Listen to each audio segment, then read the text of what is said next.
I'm Ryan Augenstein. I'm 40 years old from Santa Cruz, California. My first job was at Freeline Surf Shop, rinsing wetsuits and like helping out at the shop. Peter Mello was always like, "You should surf Mavericks." And I'm like, I'm 15 years old. I'm gonna wait till I graduate high school. But Peter was always real encouraging and made you feel like you could do it when you didn't think you could. Peter was a big influence. My name is Alo Slebir. I'm 21 years old and I'm from Santa Cruz, California. I started surfing Mavericks when I was 14 years old. Didn't tell my mom. By the time we got out there, I got caught inside 3 times and thought I was never gonna do it again, and I was back up there in a week. Alo and I have been looking at it for the last year and a half, 2 years, like, dude, that's a sick wave. It could be like one of the better waves in California.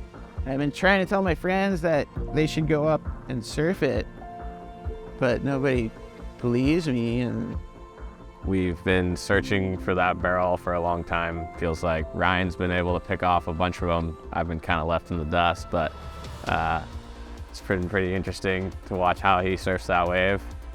Alo sends it. His personality and sense of humor is pretty funny. He listens to country music and sometimes he'll wear cowboy boots up there. I called him Ross Clark Jones Jr. for a while. I forget that he's 21, he can barely have a beer, and he's more responsible than I am now at 40. The Mavericks Awards in and of itself promotes that friendly rivalry that pushes the other person to the next level. Are you going to go to the next level, or is your buddy going to go to the next level? And that camaraderie, brotherhood, that kind of competition just between the crew itself is so healthy, and it takes big wave surfing performance to another level. My season this year, I got way more familiar with the inside bowl. Phlegm balls is around 150 yards inside the main bowl. There's a break in the reef, it seems like. It goes into deep water and it loads back up.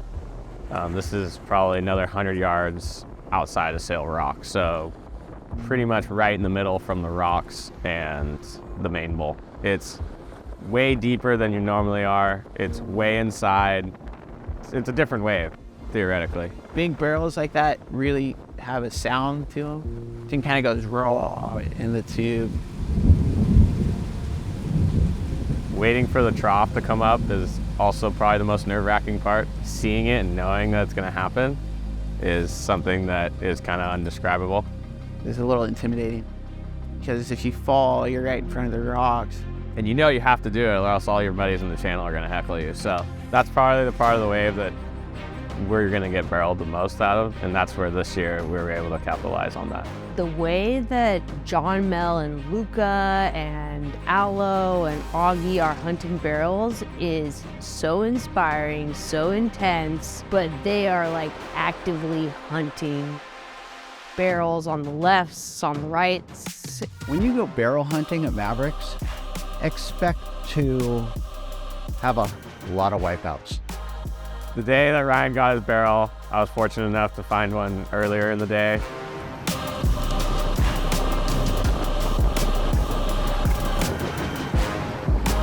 Oh, that was sick!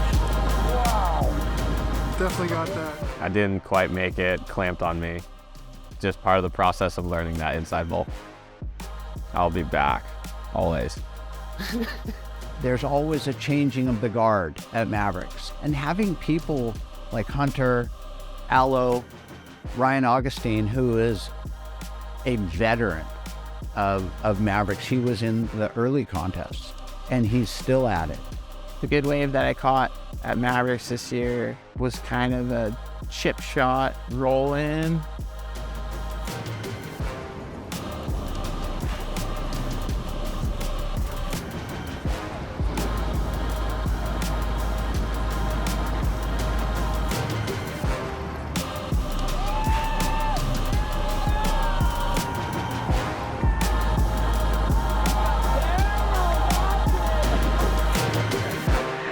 Oh my God, he made it out of that barrel. I rolled into it and I faded. Halfway through the barrel, I was like, oh, I probably could come out of this one. So I kind of put my game face on and try to like actually make it out of the tube. Before he even took off on the wave, Luca kept grabbing me, telling me, grab your phone, this one's gonna load up. And then once he came down into the bowl and drew his line, it was perfect. And here comes Ryan flying out of the barrel into the channel and pointing at the guys in the channel. Kind of acting like a politician. I was like pointing at all my friends like, hey, there you are. And I saw Alo and Willem and all my friends in the channel. So I was like, okay, I'm gonna strike a pose for them. And it's not till he exits the barrel at the end and into the channel that you hear the whole crowd erupt. So it was kind of nice to kick out with all the hooting and hollering. Jojo, Luca, and I were front row seat to watching him get barreled. And actually right when he came out, he pointed at me, which made me even more pissed, and now I wanted to go out and go get one.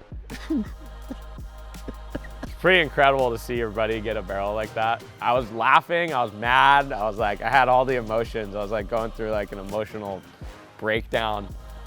Pretty damn impressive. He found the gem and we all acknowledged it for sure. It's a very like core knit community, I would say. It's a special place. When you're out in the water, it looks very spiritual, the bluff and all the trees. I think that they embrace a lot of the communities outside of Half Moon Bay. A lot of local guys, a lot of people from all over the world that travel there, and the people that put in the time and have respect for the locals normally will get waves. Everybody wants to see what you can do when you're out there. So it's good to see the Mavericks community opening up like that. Everybody's a family. So it does feel like a really cool and special time to be a part of this community. It's a little nerve-wracking knowing that now we got to get barreled out there, but everyone's doing it, so now you got to get on the bandwagon. Excited to see what the whole community can do. Hey, Paige and Izzy, I dare you to come and try to get barreled at Mavericks. I'm Ryan Augenstein. Thanks for watching the Mavericks Awards. My name's Kelly Slater, and thank you for watching the Mavericks Awards.